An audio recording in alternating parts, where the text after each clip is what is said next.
The Serengeti. It's a chessboard of life and death, where a sun-scorched ocean of grass offers almost no place to hide. It's a place where the cheetah's incredible speed is sometimes subdued by something as unexpected as a troop of baboons. And even the lion's strength, the king of the savannah, bows to the warthog's surprising tenacity. It's a relentless struggle, this dance between hunter and hunted. Now, on the Serengeti plains, during the dry season, most animals have sought refuge from the searing 32 degrees Celsius heat. But the cheetah, driven by hunger, enjoys no such privilege. Hunger simply doesn't permit it to rest. I see it now, in my mind's eye. The predator has found what seems to be the ideal ambush site. Even the shimmering heat haze can't obscure the vision of a creature capable of spotting prey from 5 kilometers away. And its target, a solitary warthog, a mere 50 meters distant. Thick paw pads and a digitigrade stance, walking on its toes, allow the cheetah to approach almost silently. The tall grass helps conceal its slender frame, a silent ghost amidst the blinding sunlight. The gap closes, now just 30 meters. The cheetah has entered its kill zone. Within this range, its legendary acceleration achieves the highest success rate, and, importantly, energy expenditure will be minimal. In just 3 seconds, the cheetah can reach a speed of 96 kilometers per hour.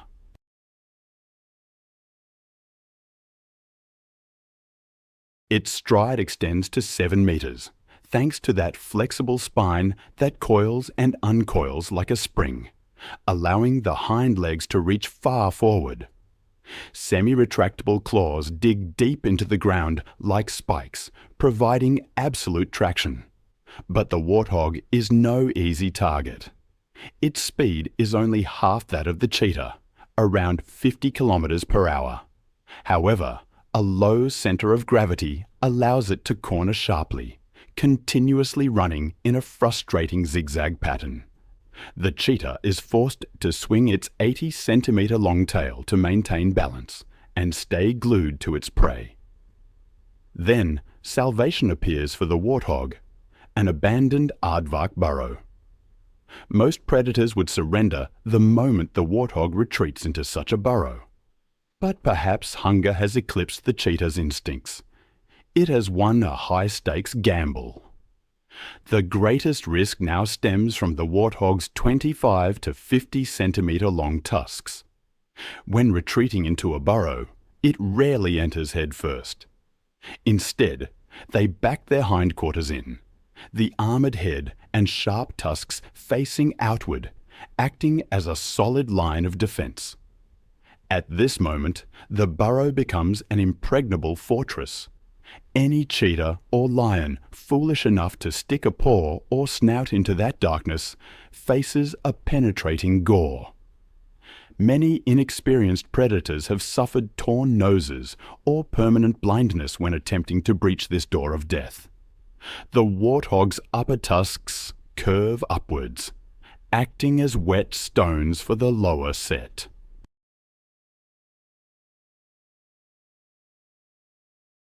Every time the mouth closes, the tusks grind against each other, creating a continuous self-sharpening mechanism.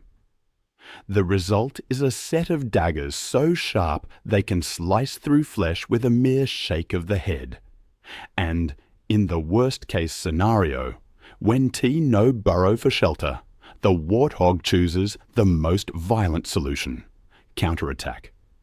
A mature male warthog can weigh up to 100 kilograms, and when charging at nearly 50 kilometers per hour, that body generates terrifying kinetic energy. It is like a cannonball ramming straight into the enemy. For a slender cheetah, a bone-shattering impact is synonymous with a death sentence. But the warthog always prefers to avoid conflict with predators. They move silently through elephant grass that stands taller than their heads. The leader paves the way, with its slender tail held upright at a 90-degree angle. The tuft of hair at the tip acts as a visual beacon for the others to follow. In this dense sea of grass, this signal helps the family maintain formation and prevents any member from getting separated. This discipline is a matter of survival because, in the Serengeti, danger comes not only from the lightning-fast sprints of the cheetah. Spanning over 30,000 square kilometers, this ecosystem shoulders the largest animal biomass on the planet. 4,000 lions and approximately 1,000 leopards continuously patrol to maintain order, every single day. Within that intricate food web, warthogs are biological plows.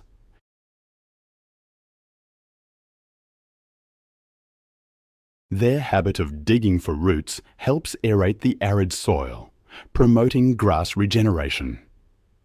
Conversely, the cheetah keeps prey populations in check, culling weak and diseased genes from the herd.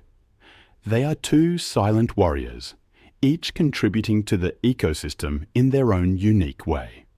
For the warthog, Seronera is paradise, the central heart of the Serengeti. Here, vegetation remains eternally green, nourished by underground rivers flowing year-round. But this paradise comes at a steep price. Seronera is also the capital of apex predators. It is the domain of the most powerful lion prides in Africa. The lion's hunt for a warthog is a test of endurance. In theory, the lion is faster than the warthog. The king of the savannah can execute bursts of speed, reaching 80 kilometers per hour. But their hearts are too small relative to their body size, and their dense muscle mass generates immense heat. As a result, they can only sprint for about 200 meters. The warthog is not naturally a long-distance athlete of the Serengeti. However, its compact body and efficient respiratory system allow it to maintain high speeds over longer distances than the lion. The endurance of the weak has defeated the explosive power of the strong, escaping the life or death chasers. Now is the time for the warthog to enjoy relaxation at the highest level.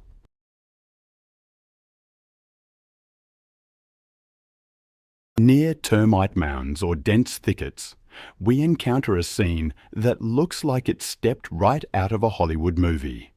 A warthog lying flat, allowing a troop of banded mongooses to climb all over its body. I remember when I first saw this, it reminded me of Timon and Pumbaa from The Lion King. However, in the Serengeti, this is a serious and fair biological transaction, because they live their lives in mud and burrows. The life of a warthog in the Serengeti is a constant negotiation with danger. I've often thought about this precarious balance, how moments of peace can be shattered in an instant. One moment, a warthog is enjoying a symbiotic cleaning ritual. The next, it's running for its life. The leopard, silent and unseen, embodies this sudden shift in fortune. The warthog becomes a magnet, you see, for parasites. Ticks, fleas, and lice become invisible enemies, sucking blood and transmitting deadly diseases. Without help, their health would rapidly deteriorate. This is where the mongoose troop steps in. To them, the warthog's body is a mobile restaurant, serving a free, protein-rich buffet. They scour every fold of skin, the ears, even the eyes, to pick it clean of ticks. This symbiotic relationship is so perfect that the warthog will fall into a trance-like state of immobility, letting these tiny cleaners do their work. But as those moments of relaxation fade, the brutal reality of survival instantly returns.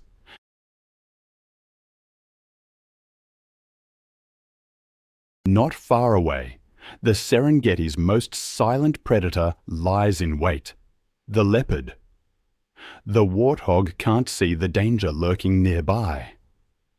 The rosette patterns on the leopard's coat break up its outline, helping it dissolve into the dance of light and shadow. Eyes 7 times sharper than a human's are locked tight onto the victim's jugular vein. And when the gap closes to less than 5 meters, violence erupts. Unlike the lithe cheetah, the leopard's body is a mass of fast twitch muscle. They prioritize lightning-fast strikes to finish prey rather than engaging in long-distance chases. The hunt has ended, but the leopard's meal cannot yet begin. Like the cheetah, the leopard does not fear the warthog's earthen burrows. To them, these represent meals that require no energy to chase down. The leopard's collarbones are partially reduced, floating clavicles allowing them to compress their shoulders and slither into the tightest spaces. But even after seeking out the most secluded, hidden spot to enjoy its meal, it is not safe. This is the moment nature's harshest law is enforced. The strong take what they want. The leopard is lucky to have escaped the claws of the king of the savannah. Tea certainly regret over the unfinished meal, but the leopard is unwilling to risk its life. It knows this is a fight it cannot win. A mature male leopard weighs only about 60 to 80 kilos. Meanwhile, this male lion is a biological tank, weighing over 200 kilos, nearly 3 times the weight of its opponent.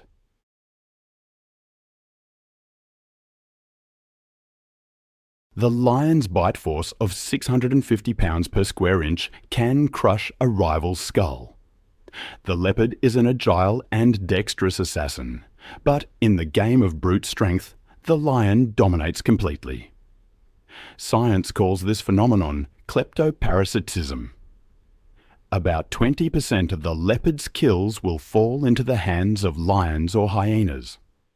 The lion stealing from smaller predators is a highly efficient energy-saving strategy.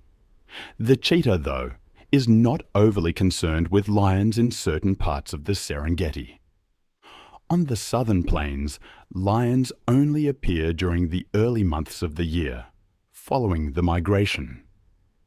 The flat terrain, devoid of trees for cover, is not ideal for the hunting style of the savanna kings. This is the largest natural death race track on Earth. On this open stage, the cheetah is the brightest star. It is here that female cheetahs hunt Thompson's gazelle daily. The press of hunger and of naive cubs waiting for food forces the predator into a state of hyperfocus. Every failure could mark the end for this solitary hunter. Statistics in the Serengeti are grim. Only 5% of cheetah cubs survive to adulthood. Every sprint is a life or death gamble it cannot afford to lose. The cheetah must approach openly, yet cautiously. But the coverless terrain makes the predator easy to spot. The hunt explodes the moment the gazelle detects danger and bolts, a formidable quarry. Today is a lucky day. The predator and her cubs will no longer be tormented by hunger.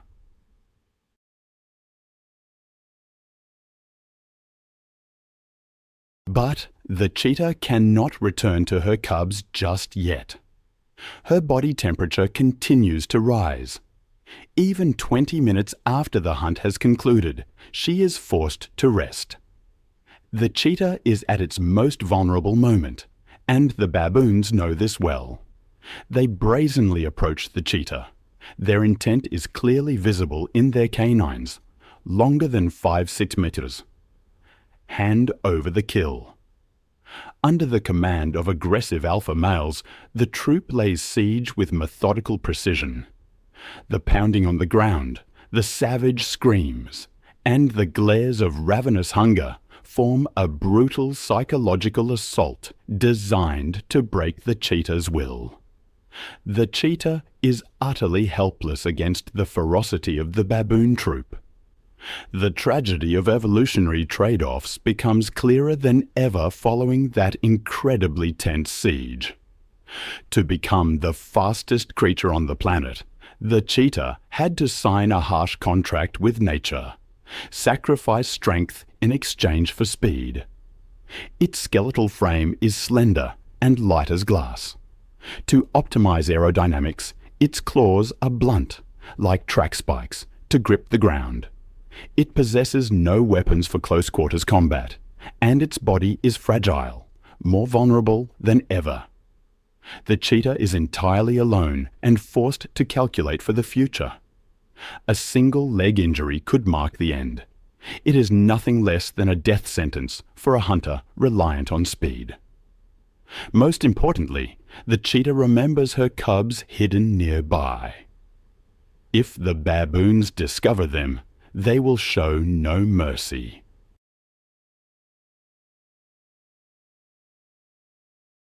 It is a calculated move to eliminate future competitive predators. Confronting baboons has never been a wise choice. Solitude is a fatal weakness for the female cheetah, but that is not a concern for the males. They form coalitions to hunt together and defend their kills. A cheetah coalition consists of 2 to 3 males, usually brothers from the same litter. Unity allows them to target larger and more dangerous prey. This blue wildebeest is a prime example. This is a high-risk physical gamble. An adult wildebeest weighs up to 250 kilograms, 5 times the weight of a single cheetah. It is a leather-armored tank with curved horns and razor-sharp hooves capable of crushing the skull of any attacker. For a solitary, the Serengeti. It's not just the kingdom of the lion, nor the racetrack of the cheetah. It's a brutal hierarchy, a crowded space where every ecological niche is claimed by a specialized lineage of assassins. These are the apex predators, the architects of population control, keeping the gears of the ecosystem turning smoothly for millions of years. Forget those cowardly scavengers you might see in cartoons. Here, the spotted hyena is a true hunting machine, defined by its terrifying jaws. Nature has equipped them with a massive dome-shaped skull, anchoring dense blocks of jaw muscle. Thanks to this, their bite force can reach 1,100 pounds per square inch. That's stronger than both lions and leopards.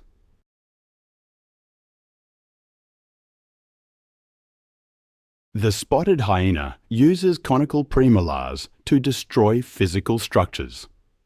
They're the only mammal in Africa capable of crushing the long bones of buffalo or giraffe. Their digestive system? It contains high concentrations of hydrochloric acid, allowing them to break down bone, teeth, and horn. Their meals often end with absolutely nothing left behind. It's a common misconception that hyenas are mere thieves, but long-term studies in the Serengeti have proven the opposite. Spotted hyenas hunt 70 to 95% of the food they consume. Unlike felines that rely on short bursts of explosive energy, the spotted hyena possesses a massive heart, constituting nearly 1% of its body weight. This allows them to maintain a speed of 60 kilometers per hour for distances of 5 to 10 kilometers. Their hunt becomes a grueling game until the prey collapses from exhaustion. But what truly makes the spotted hyena dominate the Serengeti is its incredibly complex social structure, an absolute matriarchy. In this kingdom, the female is king, due to a surge of androgen hormones while still in the womb. Female spotted hyenas are larger, more aggressive, and completely dominate the males. Even the lowest-ranking female holds higher authority than the highest-ranking male. Their society operates on complex political alliances, demanding social intelligence on par with primates. Neuroscientists have discovered that the hyena's frontal cortex, the area responsible for reasoning and problem solving, is highly developed.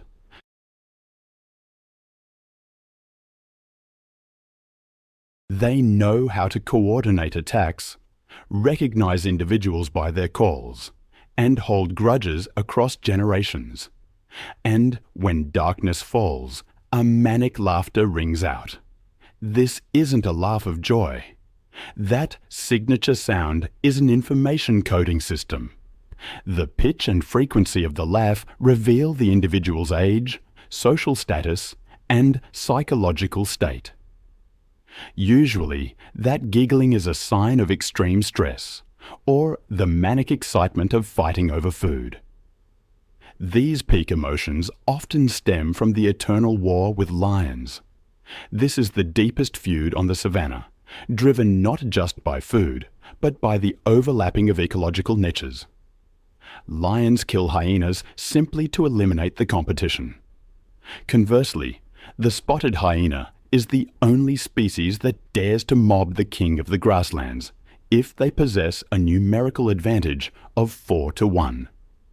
A clan of hyenas is ready to rush in to steal a kill, or even kill lionesses and cubs.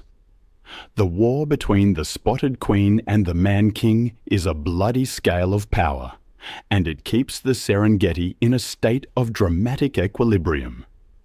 Lurking on the periphery of that war for the throne is the silent figure of the African wild dog. In the Serengeti, sighting a pack of wild dogs is a rare moment. They are large predators, currently classified as endangered. They wander like exiles in their own homeland. Their scientific name, Lycaon pictus, means painted wolf. Each individual wears a unique coat of chaotic black, gold and white patches.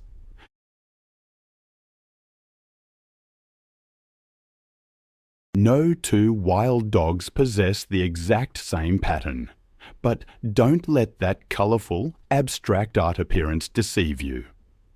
This is a disruptive camouflage design, helping them dissolve into the dappled light and shadow of the bush.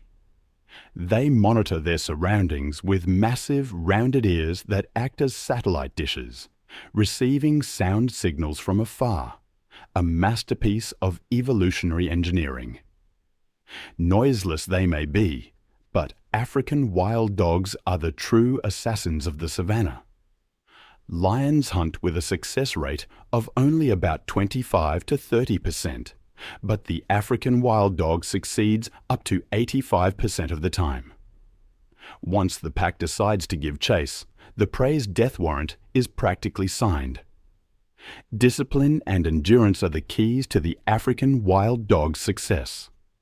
They enter the hunt at speeds of 60 km per hour. The entire formation maintains that velocity for an absurdly long time. They take turns leading. When one tires, another moves up to take its place, creating a relay running machine that never stops. The prey does not die from wounds, but from sheer exhaustion. And death comes very quickly. African wild dogs eat with impressive speed. They take only a few minutes to consume their prey, ensuring they finish before lions can arrive to steal it. However, the brutality shown during the hunt stands in stark contrast to the incredible tenderness of their social life. Within the pack, altruism is the supreme law.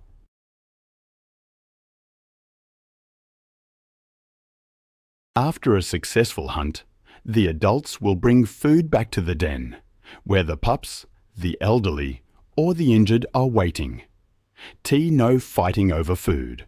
Pups are always given priority to eat first. Even a dog with a broken leg, unable to hunt, will be fed and nurtured by the pack. The tragedy of the African wild dog. It stems from their nomadic life. Because they're not very big, they can't defend a fixed territory against lions or hyenas. The only way they survive is to keep moving. Their home range can span thousands of kilometres. Yet, the Serengeti is shrinking because of human encroachment and climate change. With nowhere left to run, these splendid ghosts are slowly fading into the mist of history. I feel like an unfillable void is gradually appearing in the wild portrait of Africa. But in that vast tapestry, if you look closely into the tall grass, you'll find another tiny assassin, the serval. It's a small cat mounted on the legs of an antelope. It almost looks like a faulty product, but it's actually a biological design optimized for hunting invisible prey. The serval has the longest legs relative to its body size in the entire cat family. These legs act like biological stilts, elevating its body above the ground. They allow the serval to move lightly and peer over the dense elephant grass that other cats can't see through. And then there are the serval's two giant oval ears.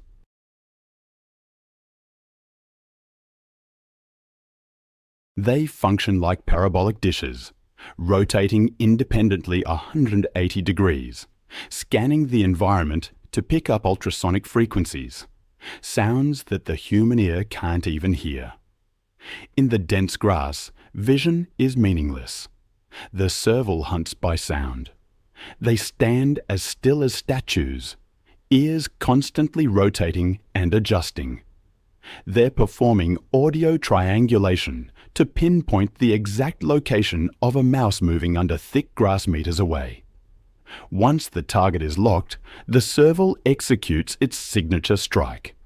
It compresses its body and launches vertically into the air. This rainbow arc jump can reach a height of 2 to 3 meters before crashing down like an air-to-ground missile. The serval throws its entire body weight onto its front paws to deliver a stun blow to the prey. The moment it hits the ground, the impact force is enough to kill or knock the rodent unconscious instantly, before it even realizes what has happened. The efficiency of this hunting machine is statistically shocking. The serval achieves a kill rate of up to 50%. For every 2 attempts, one creature loses its life. This is the highest success rate among wildcats in Africa. However, competitive press in the Serengeti has forced the serval to alter its behavior spectacularly. By instinct, cats are nocturnal. But here, the night belongs to brutal prides of lions and clans of hyenas. To avoid running into these bullies, the serval has shifted its biological clock to become a diurnal predator.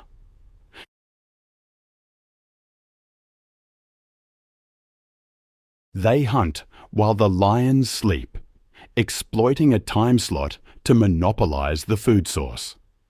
And that food source plays a vital role in the health of the savanna.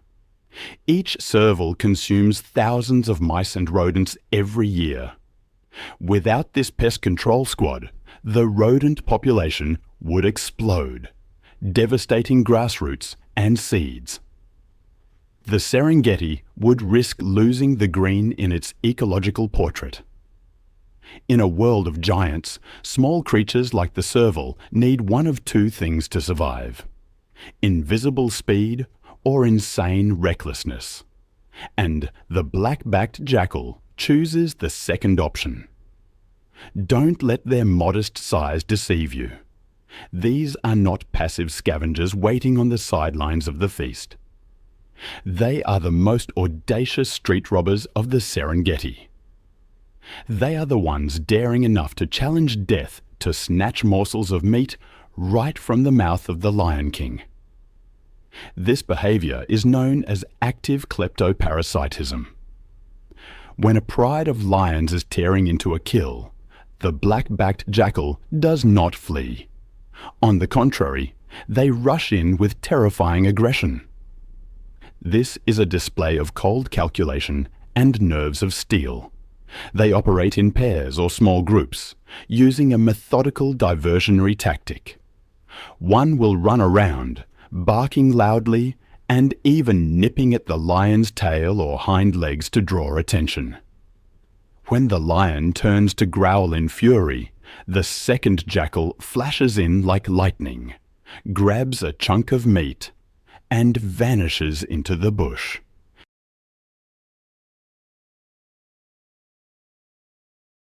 It's a dance with death that the black-backed jackal has memorized every step of. The distance between a full belly and a neck-snapping slap from a lion is meed in millimeters. But the black-backed jackal rarely loses. They are too fast, too agile, and understand the psychology of their larger predators too well. However, the aggression on the battlefield hides a model family life that is rare in the animal kingdom. Black-backed jackals are faithful romantics. They practice lifelong monogamy. A couple will defend territory together, hunt together, and grow old together. But the true miracle lies in how they raise their young. The black-backed jackal applies the helpers at the den strategy. When a new litter is born, the offspring from the previous litter choose to stay. They accept the sacrifice of their own breeding opportunities for a year to help their parents raise their younger siblings. This is a genetic investment strategy. The Serengeti has an extremely high mortality rate for pups due to other predators. The presence of these nanny siblings guarding the den and bringing back food increases the survival rate of the litter manifold. The black-backed jackal family operates like a closed, disciplined military unit. And finally, the secret weapon that helps them thrive while others decline is a superior immune system. The Serengeti is a hotbed of disease. Distemper and rabies frequently sweep across the savanna like storms of death.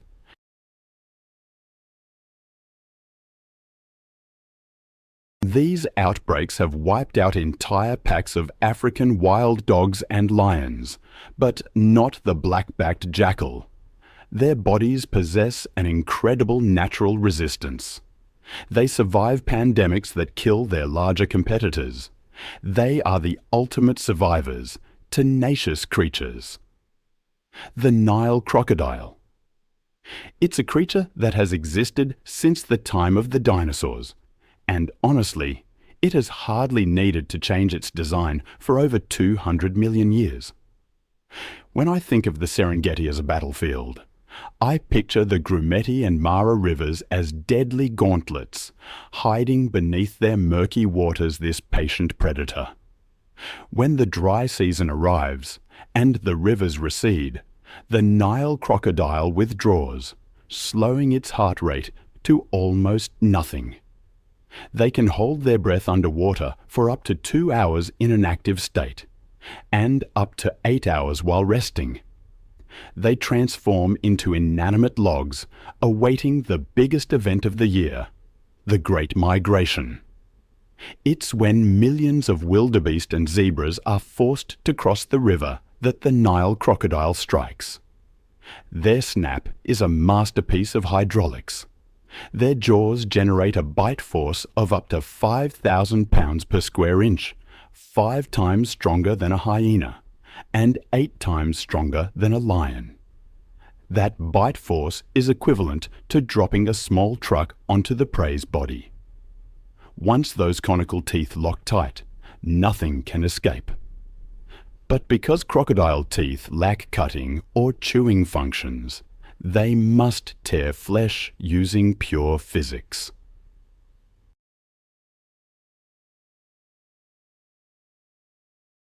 This is where the death roll appears. The crocodile clamps down on the prey and rolls its body along the longitudinal axis at dizzying speeds. This terrifying tactic allows them to easily dismember their prey. It is a horrifying spectacle, but the only effective feeding method for them. After swallowing massive chunks of meat, the Nile crocodile activates another secret weapon, a superacid digestive system. Their stomachs secrete acid with a record low pH, strong enough to dissolve not just meat, but bone, horn, hooves, and even steel. This mechanism allows them to absorb 100% of nutrients from their prey, helping them survive for months without food. However, the life of this cold-blooded creature depends entirely on the sun. On scorching Serengeti afternoons, you'll see these monsters lying on the riverbank with mouths gaping wide. This behavior is called gaping, and this menacing-looking action is actually how they cool down. The Nile crocodile has no sweat glands. By opening their mouths, they allow heat to escape through the moist mucous membranes, like a heat exhaust vent. Thanks to this, their brains aren't cooked under the 40 degrees Celsius heat. But the biggest surprise about this cold-blooded assassin lies in the mother's heart. The Nile crocodile is one of the rare reptiles to exhibit profound maternal love. After laying eggs in sand pits along the river, the mother will fast and guard the nest for 3 full months.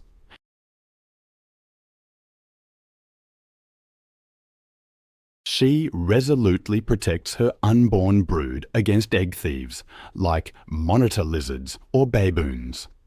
When the eggs hatch, the mother's jaws, with their terrifying bite force, become surprisingly gentle.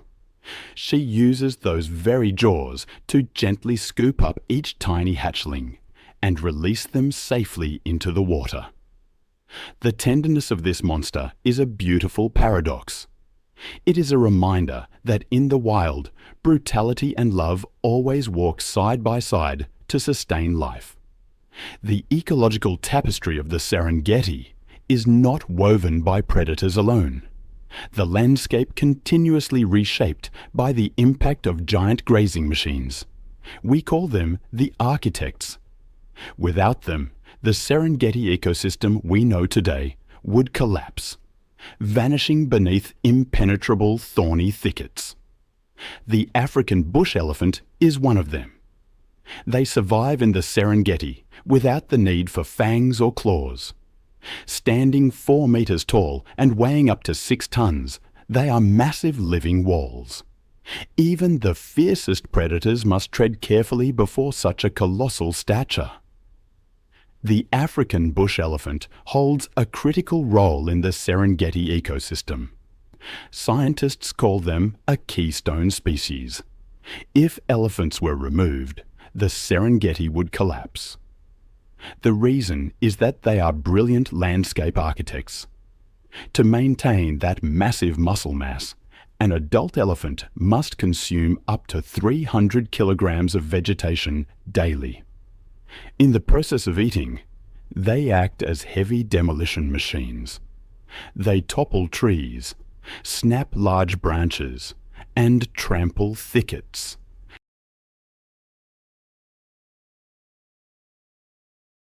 By preventing vegetation from growing too dense, the African bush elephant stops the savanna from turning into a closed forest.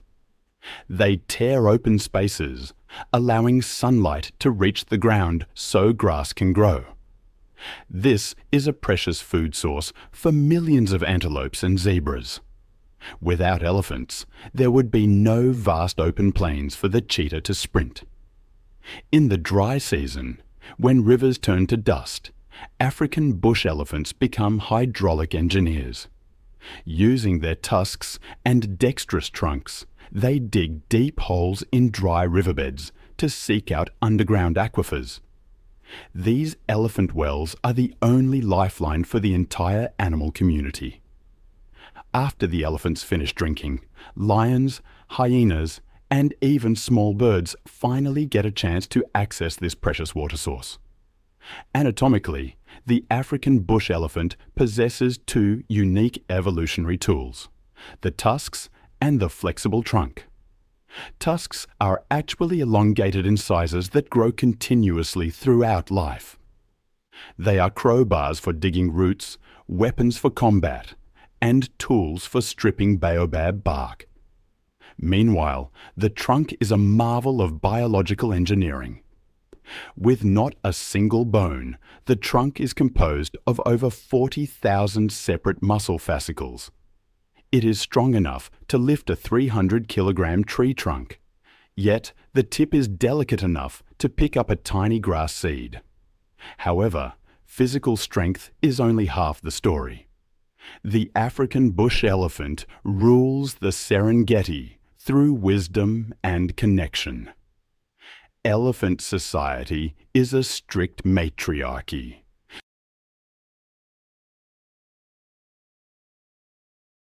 The herd is led by the oldest female, the matriarch.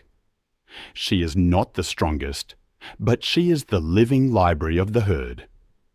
The African bush elephant's brain has a massively developed temporal lobe, where spatial memories are stored. The matriarch remembers the matriarch elephant.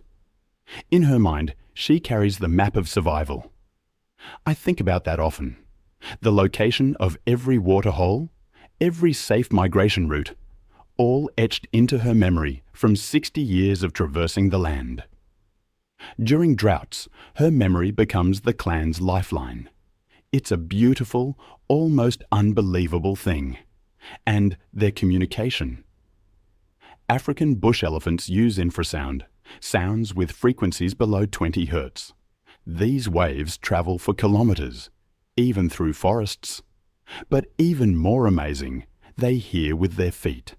Sensitive pads feel seismic vibrations, detecting footsteps or warnings from kilometers away. It's like an underground internet. They also possess an emotional life as complex as our own.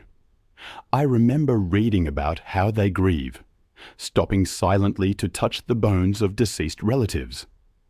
Amidst the wild Serengeti, the elephant truly embodies memory, wisdom, and the soul of the continent. Then there's Retina Pool in Seronera. From afar, it looks like grey boulders in a muddy river. But as you get closer, the stench and guttural growls reveal the truth. Hundreds of hippos packed together, creating what they call hippo soup. The hippopotamus is often misunderstood.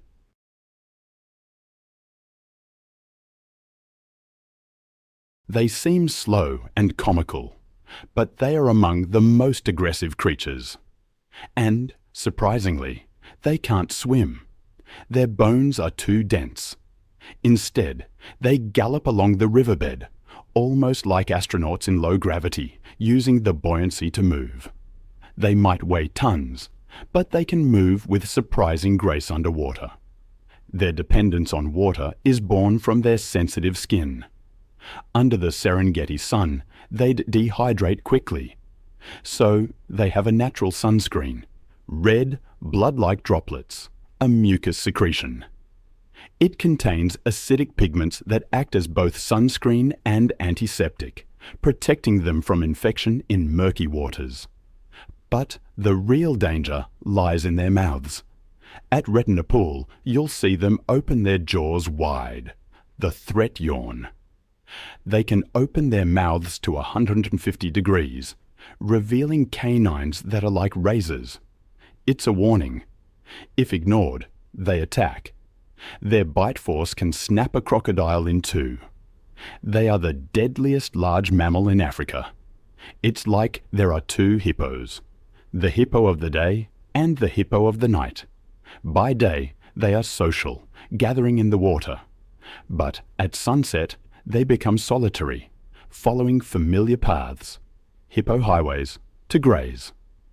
A single hippo can walk 10 kilometers and consume 40 kilograms of grass every night. They are ecological engineers. They graze on land and defecate in the water. Tons of organic matter nourish the aquatic ecosystem, feeding fish and insects, sustaining the river, and their relationship with the Nile crocodile.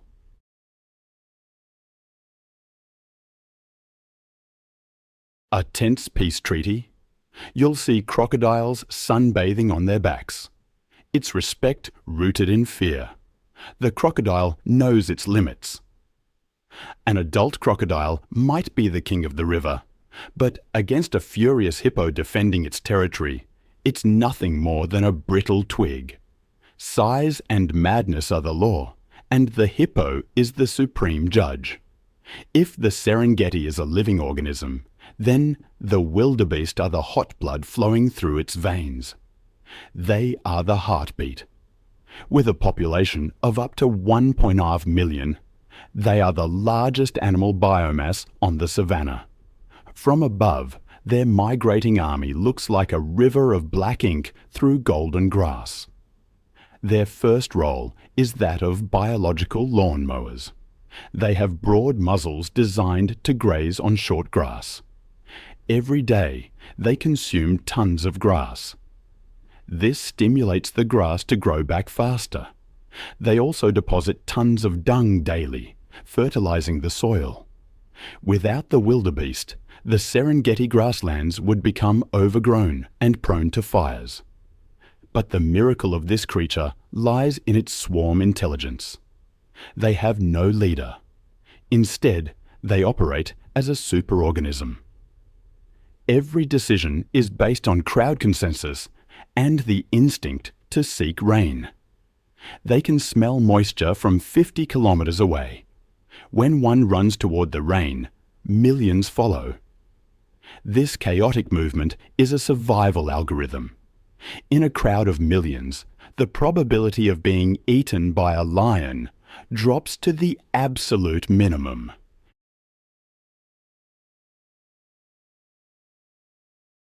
I find myself continually amazed by the synchronized birthing of the wildebeest. Every February, on those mineral-rich volcanic plains, it's a mathematical miracle. Within about 3 weeks, 500,000 calves are born. Imagine 8,000 births per day. It's a strategy of predator saturation, where the sheer number of newborns ends the survival of the majority. The savannah is flooded, suddenly overwhelmed with easy prey. Lions, leopards, hyenas, wild dogs, they eat until they can't eat anymore. But they simply can't consume such a colossal number of calves in such a short time. These calves themselves are biological marvels, genetically programmed to flee from the moment they're born. A newborn wildebeest can stand within 7 minutes. After just 20 minutes, it can run with the herd. The wildebeest, in its own steady way, is a winner in the game of evolution, transforming individual weakness into the immortal strength of the collective. They truly are the life source, the driving force, the eternal soul of the Serengeti. If the wildebeest are the diligent workers, then the plains zebra are the courageous pioneers. I always picture them as the vanguard, charging into the tallest and densest grassy areas. This pathfinder role comes from the zebra's unique digestive system. Unlike the wildebeest, which requires young grass, the zebra is a hindgut fermenter. Their stomachs are designed to process old, tough, and nutrient-poor grasses.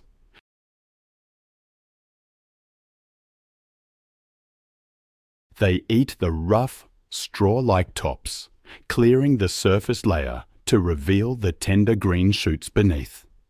And, of course, there's their most striking feature, the black and white striped coat. It remains one of evolution's greatest mysteries. Those stripes create a motion dazzle effect. When thousands of zebras move together, the black and white stripes blend, creating a chaotic optical illusion. For a lion, a predator that relies on locking onto a single individual, this scene is like looking at a static-filled TV screen.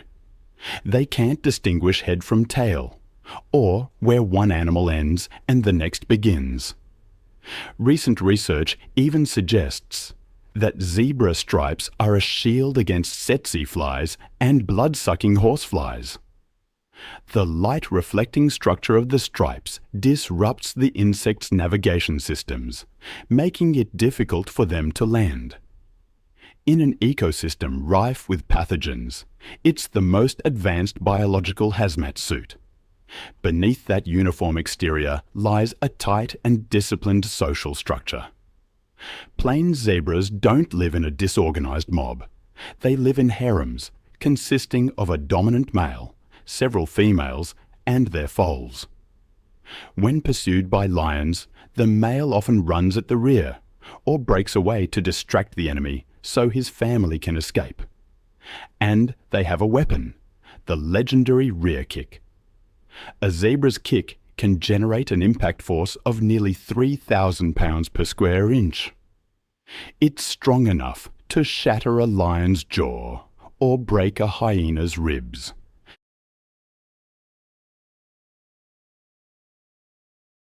The plains zebra's vigilance is evident even in sleep.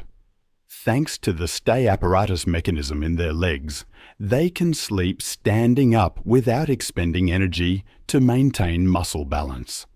This posture allows them to switch from sleep to a full sprint in a split second if an alarm sounds. To optimize defense, the plains zebra has established a strategic alliance with the ostrich. It's a perfect fusion of senses. The zebra has extremely sensitive smell and hearing, but limited low-level vision.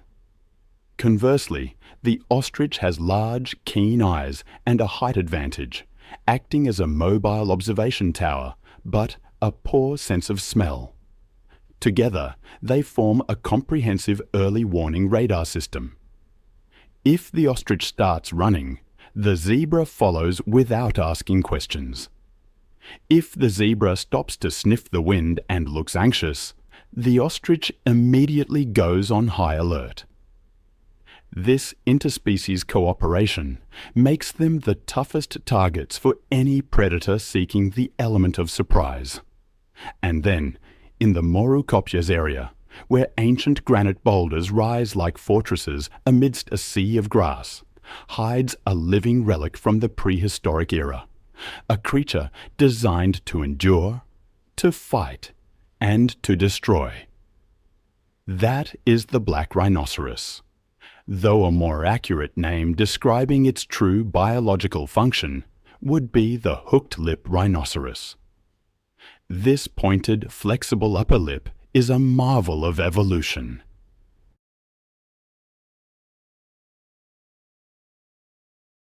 It acts like a prehensile finger, allowing the black rhinoceros to perform surgical operations on thorny bushes.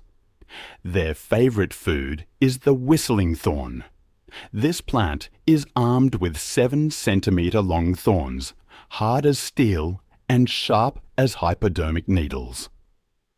Any other animal touching them would suffer a shredded mouth, but not the black rhinoceros. With lip skin as thick as rubber and precise muscle control, they deftly weave through the thorns. The goal is the nutritious young leaves. Sometimes they simply crush the thorns with their powerful grinding jaws. However, the most famous characteristic of the black rhinoceros is its legendary short temper. This is the most solitary, suspicious, and easily provoked animal in the Serengeti. A mature black rhinoceros weighs about 1.4 tons. It's a block of armored muscle. When it feels threatened, it doesn't run away. It seeks to eliminate the threat. From a standstill, this 1.4-ton tank can accelerate to 55 kilometers per hour. The kinetic energy it generates in a charge is equivalent to a small truck hitting a wall at high speed. Lions or buffalo standing in its path will be tossed aside or punctured by the front horn, made of solid keratin. This aggressive nature stems from the black rhinoceros's eyes. Their vision is only effective within 30 meters. To them, the visual world is a collection of blurry, threatening shapes.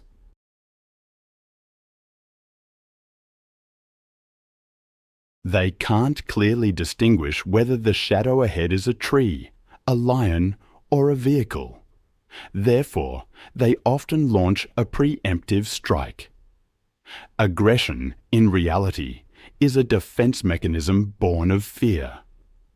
To compensate for poor eyesight, the black rhinoceros relies heavily on its hearing and smell. The black rhinoceros sees the world through smell. That line stayed with me long after I first read it. I think about it now, walking through the library stacks, surrounded by the scent of aging paper.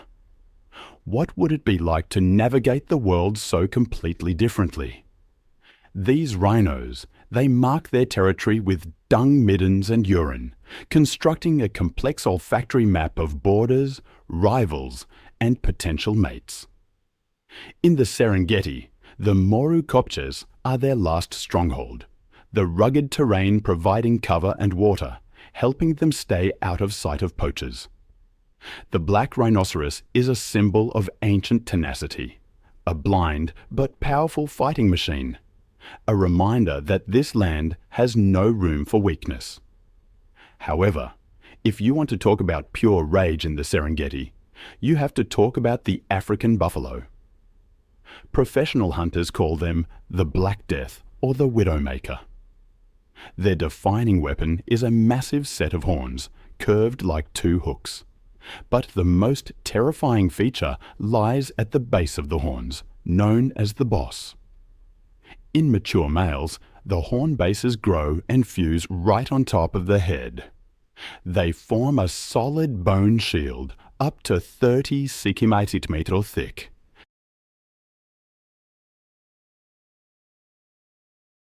This natural helmet is so hard it can deflect a close-range rifle bullet or a full-force slap from a lion without a scratch. When the African buffalo attacks, they use the boss like a sledgehammer to fracture the opponent's ribs. Then, the sharp tips of the horns hook and toss the opponent into the air. The Society of the African Buffalo in the Serengeti is divided into two opposing worlds. First, there are the breeding herds, which can number up to 500 or 1,000 individuals. This is a mobile fortress operated by crowd intelligence. Scientists have discovered their strange voting mechanism. When resting, adult females will lie facing the direction they want to go next. The direction receiving the most votes becomes the herd's path. This consensus helps them find the best pastures and safest water sources with astonishing accuracy. Then there's the group of outcasts, the dagger boys. These are old males past their prime, defeated and expelled from the herd by younger males. No longer protected by the herd, they cluster in small groups of 3 to 4 and wallow in mud to cool off and treat parasites. But don't underestimate them. Dagger boys are the most dangerous individuals. They are ready to launch a preemptive strike against anything invading their personal space, be it a lion or a human. The African buffalo's ferocity is clearest in the mobbing tactic. They are the only herbivores in Africa that actively hunt down predators.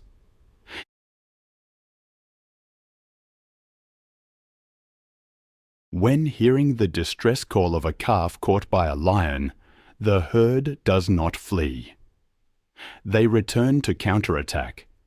Hundreds of tons of meat and horn charge forward like a tsunami. They surround the lions, cutting off escape routes and driving the king of the savannah up a tree, or trampling them under hooves. In the Serengeti, lions kill buffalo for food, but buffalo kill lions out of hatred. And if you ever have the chance to face a buffalo, you will experience the stare. They stop eating, lift their heads, wet nostrils flaring to smell your fear. Black eyes look down the length of the nose, locked onto you with cold contempt. They are calculating distance, assessing the threat, and weighing whether to turn you into part of the Serengeti dust. In that moment, you understand why no animal, including humans, wants to mess with the Black Death. Then there's the Maasai giraffe, towering at a height of 5.5 meters, equivalent to a 2-story building. They are the tallest animal on the planet, the living watchtowers of the Serengeti. They are distinguished by dark brown spots with jagged edges resembling grape or oak leaves. This pattern is distinctly different from the neat polygonal patches of their northern brother, the reticulated giraffe. The Maasai giraffe's greatest physical challenge is pumping blood to a brain located 2.5 meters vertically above the heart.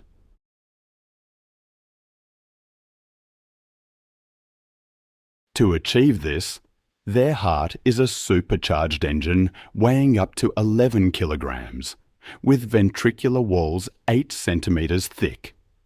It must generate blood pressure 2.5 times higher than that of a human. However, when the Maasai giraffe lowers its head to drink, gravity-driven blood pressure rushing to the brain is strong enough to burst blood vessels. To prevent this, their neck vein system contains a complex network of one-way valves and a structure called the rete mirabile. It acts as a shock absorber, controlling the flow and preventing death by brain hemorrhage.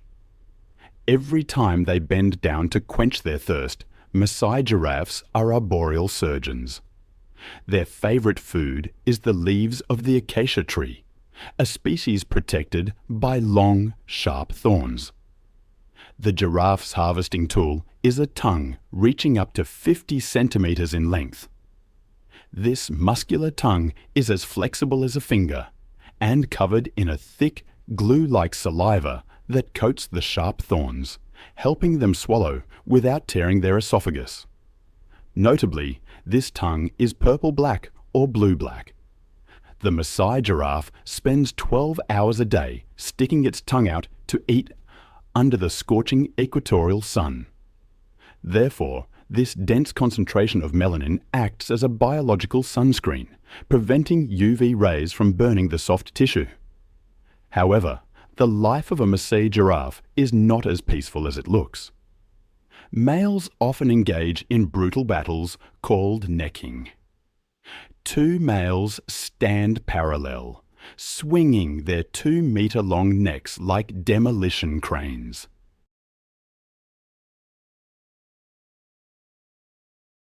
The head, armed with rock-hard ossicones, is swung like a wrecking ball to strike the opponent's ribs.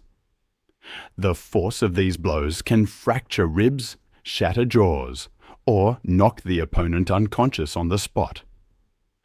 The winner gains mating rights.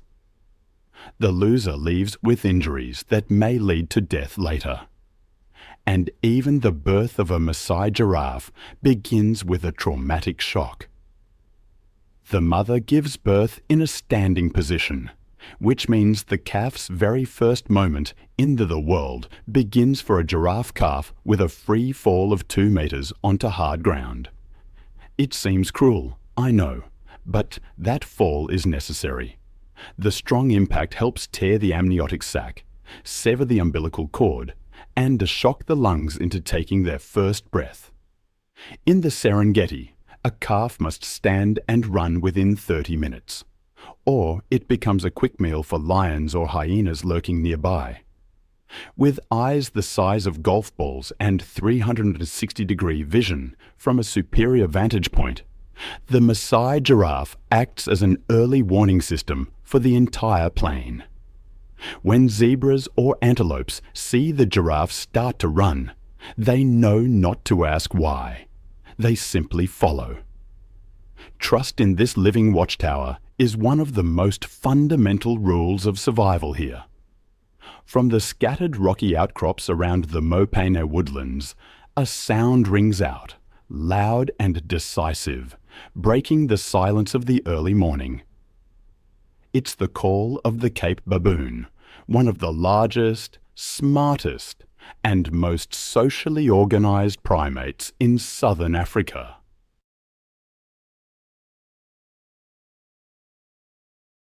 They start their day with confidence and commotion, as if this land is their well-known domain, where every step has already been mapped out in their minds. In the Luangwa Valley, chacma baboons are commonly found around rocky highlands, forest edges, and buffer zones near the river. Adult males can weigh up to 40 kilograms and measure over 1.2 meters in length, nearly 3 times the average weight of a female. Their fur ranges from brownish grey to ash grey, sometimes with a thicker mane around the neck, helping them blend easily into the dusty red terrain, rocky outcrops, and short grasslands. They live in troops ranging from 20 to 80 individuals, led by a dominant male who takes on the role of guiding movement, offering protection, and maintaining order. This social structure is highly flexible, held together through behaviours like grooming, food sharing, and caring for the young. These strong social bonds not only help the troop stay united when faced with predators, but also foster a community with a remarkable capacity for learning and adaptation. As true omnivores, chacma baboons consume nearly anything digestible in their environment, from grasses, roots, fruits, and tender leaves, to seeds, insects, bird eggs, and small animals like lizards, mice, and nestlings. Their flexibility in food choices is one of the key factors that allows them to thrive across a wide range of habitats, from open woodlands to semi-deserts, and even mountainous regions.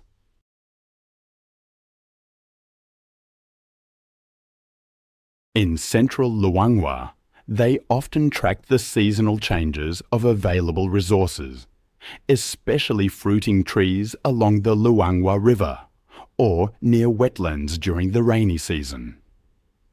When the dry season arrives, baboon troops retreat to higher ground areas with clear vantage points and rugged terrain that help them steer clear of predators like leopards.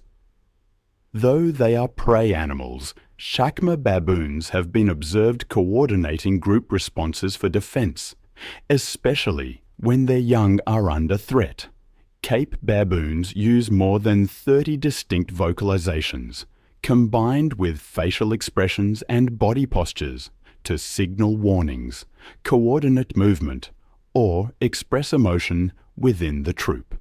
Behavioral studies by the Wildlife Conservation Society during the 2023 to 2024 period confirmed that the body language of chacma baboons can shift depending on social context, terrain, and the relationships between individuals in the group.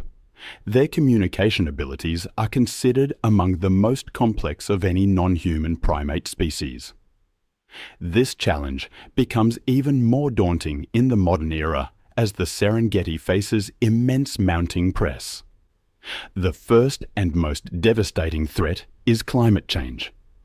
The engine that drives life the rain, but that engine is beginning to falter.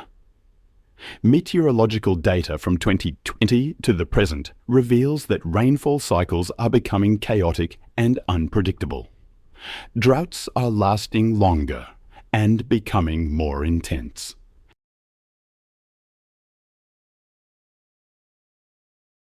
The Mara River is witnessing water levels drop to historic lows due to upstream deforestation and excessive evaporation. If the Mara River runs dry, the Great Migration will collapse. Millions of antelopes will die of thirst before reaching the green pastures, triggering the demise of the predators that depend on them. The second threat comes from human prey. Populations in the buffer zones surrounding the Serengeti have quadrupled in just a few decades. The encroachment of agriculture and livestock grazing is choking off ancient migration corridors. Human-wildlife conflict is reaching a boiling point, and in the shadows, another silent war is being waged. Snare poaching, with no noisy gunfire, involves poachers using thousands of wire snares fashioned from motorcycle brake cables. These are invisible assassins. According to reports from the Frankfurt Zoological Society, patrol teams remove thousands of these traps every year. These snares do not discriminate. From antelope and zebra to lions, leopards, and elephants, all can become victims, suffering a slow, agonizing death. The Serengeti is no longer an isolated island of creation. It is buckling under the weight of human development. However, the hope to save the Serengeti remains unbroken. The battle to protect it has entered a high-tech era. Tanzanian National Parks authorities are implementing unprecedented protection measures.